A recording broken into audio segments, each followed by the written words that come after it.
Muy bien, después de casi 8 años, el arco del monstruo humano ha llegado a su fin. Fueron 8 años llenos de emociones, peleas épicas y muchos, pero muchos cambios. Honestamente no me esperaba que las cosas terminaran de una manera tan distinta como lo fueron en el webcómic. De hecho, por lo que vimos en el último capítulo, parece que el manga se alejará aún más respecto de la versión original. Pero espérenme, estoy adelantando, antes de ahondar en el final de esta saga, demos un resumen rápido de lo que pasó. Genos logra encender el núcleo traído del futuro. Al hacerlo, el héroe obtiene las memorias contenidas en el artefacto que viajó a través del tiempo y espacio junto a Saitama. Genos le pregunta a su maestro si no recuerda nada, pues de acuerdo con la memoria dentro del núcleo, ambos, él y el núcleo, vienen de un punto preciso en el tiempo. Tiene la hipótesis de que, con base en la teoría de los multiversos, su núcleo viene de uno de los incontables mundos paralelos que divergen a consecuencia de las acciones de Saitama. No sabe exactamente en qué punto ocurre esa divergencia, si cuando el observador toma una decisión o cuando el observador realiza una acción, pero es seguro que un Saitama se separó del Saitama original cuando este comenzó su viaje en el tiempo y se fusionó con el Saitama de la línea temporal en la que están, una vez que hizo lo que tenía que hacer. El tiempo de la separación y de la fusión podría ser una pista del momento en el que el mundo paralelo se creó. Agrega que, en el futuro de donde proviene ese núcleo, fue asesinado por Garou. No obstante, ni siquiera eso sería suficiente para que el cazador consiguiera su objetivo de superar a Saitama. Sin importar cuántos mundos paralelos pudieran existir, sin importar que todo lo malo que pudiese ocurrir, ocurriera, es decir, su muerte y la de todos los héroes justo frente a sus ojos, Saitama trascendería el espacio-tiempo para salvarlos a todos. Al percatarse de que su maestro actúa como si no recordara nada de lo sucedido, concluye que, como es propio de él, y en un gesto de humildad, está dejando que los otros héroes tomen el crédito de sus acciones tal como lo hizo con el Rey del Mar Profundo. Para terminar, le dice que llegó justo a tiempo para salvarlos a todos, tal como se esperaría de un verdadero héroe. Cambiamos de escena. Una voz le dice a Tareo que se levante. Este no podía ser otro que el Garou de la otra línea temporal, quien, tras ver al niño, se desvanece frente a sus ojos.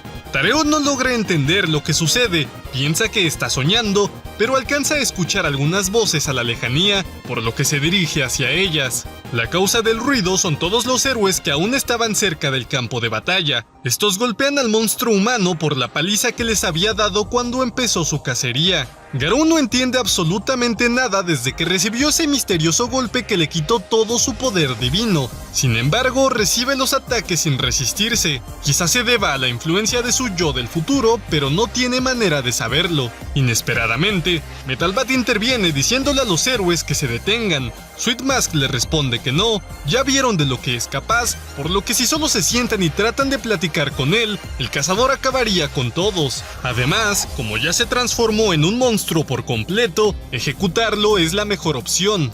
Saitama interrumpe diciendo que no está de acuerdo y pregunta quién fue el que derrotó a Garou. Flashy Flash le dice que no está seguro, pero a sus ojos se vio como si un tipo desnudo apareciera de la nada, golpeara al monstruo y después se fuera volando. Él cree que ese tipo de movimiento sería algo que Blast podría hacer.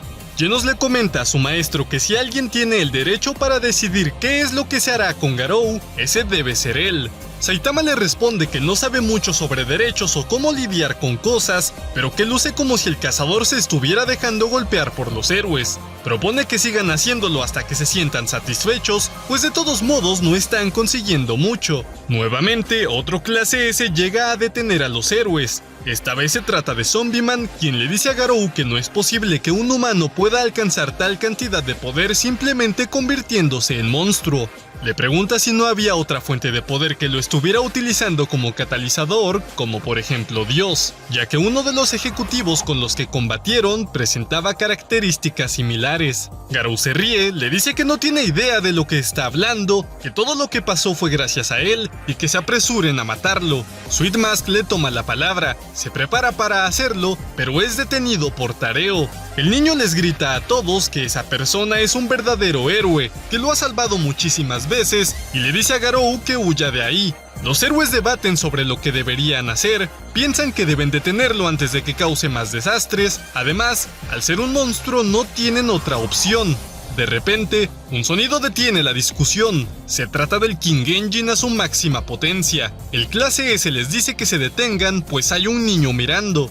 Bank también habla, le expresa a su discípulo que no lo dejará tirar su vida tan fácil, ya que al haber causado tanto daño a tanta gente, debe repararlo 10 y 1000 veces salvando a los demás. Saitama apoya la idea y le dice que nunca tuvo la oportunidad de agradecerle por haber salvado a Genos y King. Garou sonríe, levanta la mirada y se va de ahí. Ninguno de los héroes, salvo por Saitama, logró ver hacia qué dirección se fue. Genos piensa que volverá a cometer otro delito, pero su maestro le dice que no se preocupe y que lo mejor es dejarle el resto a Bank.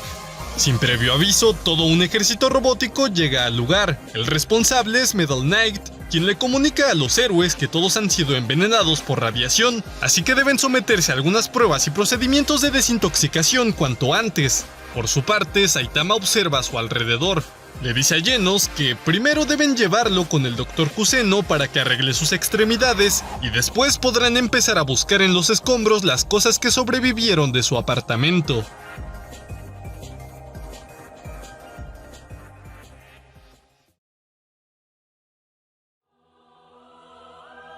Ahí fue cuando lo entendí. Lo que el mundo necesita no es justicia parcial, sino la absoluta maldad imparcial. Verdadera paz a través de un miedo imparcial que los héroes sean incapaces de vencer. Una paz a medias creada por los héroes solo generaría complacencia en el corazón de los humanos, y esa complacencia daría pie a la maldad. Además, los humanos no siempre son castigados por sus crímenes. Esa es la gran diferencia entre ellos y los monstruos. Un imperfecto, falso sentimiento de paz es lo que vuelve malvados a los humanos. Yo sabía lo que tenía que hacer. Debía renunciar a esa clase de paz. Me volvería más fuerte que los demás. Me convertiría en el monstruo absoluto que ni siquiera la justicia podría vencer. Eso fue lo que le dijo Garou al investigador a cargo de su caso. Bank golpea a su discípulo, le dice que simplemente conteste a lo que le preguntaron y se lo lleva de la comisaría. Una vez afuera, le comenta que, ahora que el interrogatorio por el daño que causó ha terminado, pueden enfocarse en buscar y disculparse con las víctimas afectadas por su cacería de héroes. Garou le responde que no le diga qué hacer, pues no es su papá, a lo que Bank replica diciendo que todo lo que se necesita para convertirse en padre es tener un hijo. Sin embargo, no puedes convertirte en maestro sin saber mostrar un camino.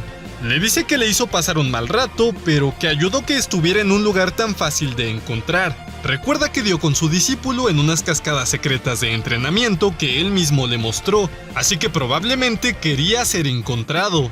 Garou le dice que no se confunda, que la única razón por la que regresó es para poder recordar su puño, ya que durante su cacería se dio cuenta de que no había nadie más que le pudiera seguir el paso para hacer sparring todos los días. Continúa preguntándole si sabe algo acerca de Tareo, a lo que su maestro responde que escuchó que le estaba yendo muy bien. Garou sonríe y solo puede desear que el niño esté haciendo su mejor esfuerzo, ya que él hará lo mismo también. Dirigiéndose nuevamente a su maestro, le pide que lo ayude a organizar alguna especie de combate contra los héroes con los que peleó después de convertirse en monstruo. Eso lo incluye a él, Bomb, Flashy Flash y Saitama. Cree que si logra vencerlos en ese orden, podrá alcanzar su despertar sin la necesidad de monsterizarse. Bank le dice que no se precipite pensando que ya puede derrotarlo, pues desde que Metal Knight lo revisó y trató, su espalda se ha sentido bastante bien. Ya que Garou es menor de edad, no pueden ir a tomar, así que a Bank no se le ocurre una mejor manera de conocerse que teniendo una buena charla. Le pregunta a su discípulo si hay alguna chica que le guste, puede ser una idol o quien sea. Garou responde que, en efecto, la hay. Se trata de la chica que interpreta a la Gao amarilla en Gao Rangers. Su nombre es Kiro. Su maestro se sorprende, no esperaba que le mencionara a la actriz de un Sentai. Le pregunta si no se supone que las amarillas suelen ser las grandes y fuertes amantes de la comida picante. El cazador sonríe, le responde que su información está desactualizada y que le explicará cómo son los Sentai hoy en día. Ambos ríen y continúan su camino. Creo que ese es el resumen más largo que he hecho, pero esta vez sí fue mucho texto. Como sabrán, hicimos un directo para dar las primeras impresiones sobre el final de la saga. Más o menos les expliqué qué es lo que pensaba, pero ahora, ya habiendo pasado más días y con la cabeza más fría, puedo decirles qué opino. Para empezar, la manera en que terminó esta saga es tan diferente respecto al webcómic que no creo que valga la pena comparar ambas versiones como lo hemos estado haciendo en las últimas reseñas. Lo mejor es tomarlo por lo que es, la conclusión de una historia diferente. Quiero decir, tuvimos muchísimos agregados como personajes, diálogos, locaciones, etc. Dentro de esos agregados, creo que el más relevante es el del viaje en el tiempo y la manera en que afecta la continuidad de la narrativa. Si vieron mi stream pasado, creo que ya se pueden dar una idea de lo que opino sobre esto, pero si no, aquí voy. Lo que me molesta de los viajes en el tiempo es la sensación de vacío que me deja el pensar que puede que ya no se trate de los mismos personajes, sino de otros que corresponden a otra línea temporal.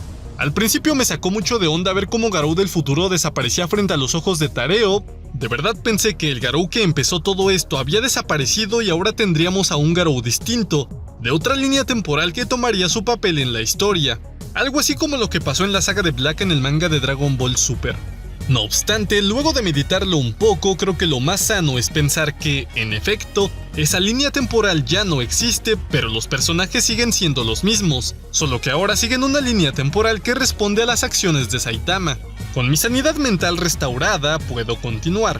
Muchos podrían pensar que con el reinicio que hicieron, toda la pelea entre Garou Cósmico y el Calvo con capa no tuvo sentido, sin embargo, aquí difiero.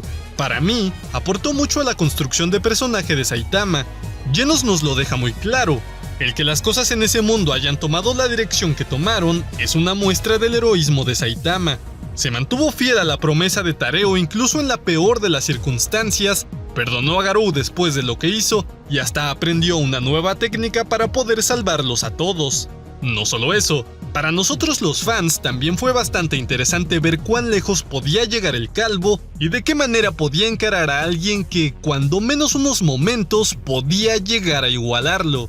Ahora sabemos que Saitama tiene el potencial para vencer a personajes mucho más fuertes que él, que ya es decir mucho tomando en cuenta que la fuerza base de Saitama es ridícula. En resumen, creo que esta conclusión benefició mucho a nuestro querido protagonista. Nos hablaron más sobre sus habilidades, que por cierto vimos que no se limitan a la fuerza bruta, y además reafirmaron sus principios de heroísmo. En cuanto al gran antagonista de la saga, las cosas no son tan sencillas.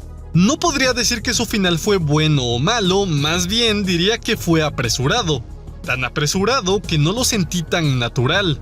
Bueno, igual influye que tuvimos un salto en el tiempo entre el último y el penúltimo capítulo, pero aún así no deja de parecerme como que fue bastante rápido. No me malentiendan, me gustó mucho la charla que tuvo con Bank, me conmoví bastante cuando le dijo que no era su padre pero que era su maestro, y casi suelto una lágrima al ver esa página en la que ambos sonríen y se van por la calle. Aún así, aunque no tengo ni la más mínima duda de que Garou cambió y se va a reivindicar, se siente raro que apenas un capítulo atrás tuviera su cascarón cósmico y estuviera siendo golpeado por los héroes. ¿A ustedes qué les pareció? ¿Les gustó cómo cerraron esta saga o esperaban algo diferente? Para mí estuvo bien, diría que fue un final bonito, así tal cual, la historia tuvo un final bonito. Literalmente el último panel es una imagen de Saitama y Genos recogiendo almejas mientras Robert los ve desde lejos. Hubiera preferido que en lugar de Robert fuera Black Sperm, pero bueno, no se puede tener todo en esta vida. Entonces, ¿qué sigue? Bueno, pues Murata ya dijo que se iba a tomar un descanso de un mes y además ya confirmaron la tercera temporada del anime, por lo que no deberíamos sorprendernos si los hiatus se hacen más constantes o los capítulos más cortos. De todos modos, la verdad es que estoy bastante emocionado por lo que está por venir. Es cierto que en el webcómic lo mejor que hemos visto es la saga de la asociación de monstruos y la cacería de Garou, pero por lo último que vimos en el manga, parece que las cosas están por ponerse muy interesantes. Como se los dije hace rato, el manga ha planteado varias cosas que sí vemos en el webcómic, pero en un orden considerablemente distinto. No solo eso, por la manera en que las plantean, me atrevería a decir que serán mucho más relevantes de lo que fueron originalmente. Por ejemplo, el dragón cruel, así como toda su historia, es introducida y terminada en un solo capítulo. De ahí en más, ni su culto, ni los cubos, ni sus enemigos tienen mayor relevancia. El líder de la aldea ninja tampoco es muy relevante, pues aunque nos lo planteaban como un enemigo a considerar, es derrotado fuera de cámara y utilizado como un chiste. Actualmente ya nos están dando indicios de esos arcos. Vimos cómo el golpe de Garou hizo que emergiera el templo del dragón cruel, y ya nos hablaron acerca de espadas místicas, como lo son la lunar y la solar. A eso sumémosle la revelación de que Sweet Mask es un monstruo, el retorno a humana de Psychos, la gran intervención que tuvieron Blast y Dios en la parte final de este arco, los problemas que tuvieron los clase S, así como, por llamarlo de alguna manera, la desintoxicación de Garou. Esos temas son desarrollados como mini historias dentro del webcómic. Algunas son autoconclusivas y no aportan mucho a la trama general, pero otras sí tienen mucha relevancia. No sé si ustedes siguen el webcómic, pero ahí desde que derrotan a Garou, como que no hay un rumbo claro de hacia dónde quieren llevar todo. Hay muchísimos elementos, pero no terminan de integrarse en algo. Lo que creo es que One tiene pensado tomar esos elementos, o gran parte de ellos, y ahora sí darles un sentido e importancia para la siguiente gran saga que se aproxima, es decir, la de los neohéroes. No tengo una teoría concreta, pero me gustaría que los cubos que servían para invocar al dragón cruel tuvieran alguna relación con los cubos de Dios, o que la aparición del líder de la aldea ninja sirva para darnos más contexto sobre su relación con Blast, o hasta la relación que mantiene con alguna de las espadas místicas. Por otro lado, estamos viendo que poco a poco Metal Knight está teniendo más participación en la historia, por lo que ya nos empezarán a plantear el rol que tendrá en el manga, ya sea como antagonista o aliado. Lo digo porque tras releer los últimos capítulos del webcómic, aunque pareciera que él será el siguiente gran villano, la verdad es que ya no estoy tan seguro de eso. Otra cosa que me pregunto es qué pasará con Garou. Ya nos adelantaron su rehabilitación, así que tengo la esperanza de que sea un personaje recurrente en estas nuevas sagas. No digo que se convierta en el protagonista, pero me encantaría ver cómo trata de reintegrarse a la sociedad y, más importante aún, cómo se desempeña como héroe. Ya que eventualmente habrá un alza en el número de monstruos, será más probable que a Garou le toque intervenir para proteger civiles. ¿Se imaginan que su reencuentro con Tareo sea porque este estaba en peligro, o que los de Neo traten de reclutarlo a la fuerza porque no saben de lo que es capaz? De cualquier manera, ¿qué es lo que ustedes más esperan? ¿Cómo se imaginan que continuará la historia? Y siendo honestos, ¿les gustaría que Garou apareciera más o ya tuvo suficiente atención por ahora? Bueno, no habrá capítulo por todo un mes, así que aprovecharé para sacar los videos que me habían estado pidiendo, empezando por el de King. Además, como ya terminó esta saga, puedo sacar algunos tops que tenía pendientes y otros videos de opinión sobre cómo se llevaron algunas cosas en la versión del manga, pero eso será después. Mientras tanto, déjenme aquí su opinión. ¿Les gustó este final? ¿No les gustó? ¿Y por qué? Ahora sí, eso fue todo. Si el video te gustó, no olvides dar manita arriba, compartir y suscribirte si no lo has hecho, que eso ayuda mucho al canal. Sin más por agregar, hasta la próxima.